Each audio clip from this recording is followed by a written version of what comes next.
ordinaryong tao, uniformado at nasa pwesto. Bantay sarado kami sa mga lumalabag ng batas at karapatang pantao. Kaya ayaw mo rin kami tulungan. Paano ka namin tulungan? Sa tahimik na barangay ng Balingkanaway sa Tarlac City, may umuugong na balita.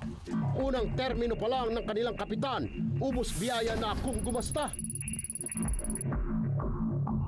Sa panahong mabilis na ang takbo ng teknolohiya, makinilyang singpresyo raw ng modernong laptop ang hiniling ni Kap mula sa munisipyo.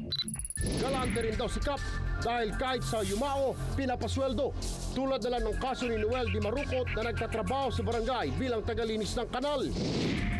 Napag-alaman namin na mamahinga na pala ito sa kasalukuyan. 3 beses na declogging na nagkakahalaga na ang isa is 99,000, ang isa is 96,000, ang isa ay 98,000. Aba, nasa puntod na, nakabuenas pa.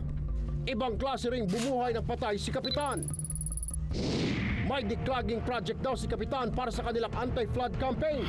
Sinwelduhan po siya ng 5,000 within 20 days.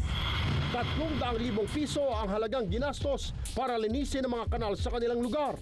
Pero ang pagkamahal-mahal na proyekto, walis tingting lang pala ang ginamit. Abay, walastik naman yan, Chairman.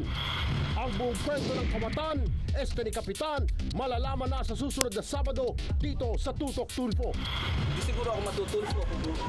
Uy, napakalakas ko naman yata. Hindi rito nagtatapos ang aming serbisyo publiko. Kaya kung may pabibisto kayo kagad ng magreklamo, mag-text o mag-email at ipadala ang mga litrato o video ng inyong sumbong sa aming action line at tutugunan ko ang anumang hinaing na pararating nyo sa amin. Dahil misyon ko ang sagot sa maliit na malaking problema. Ako si Erwin Tulfo at kami ang takbuhan ng mamayang nasa katwiran. At ito ang tatak na totoong aksyon na sasagot sa mga kasong nangangailangan ng Tutok Tulfo.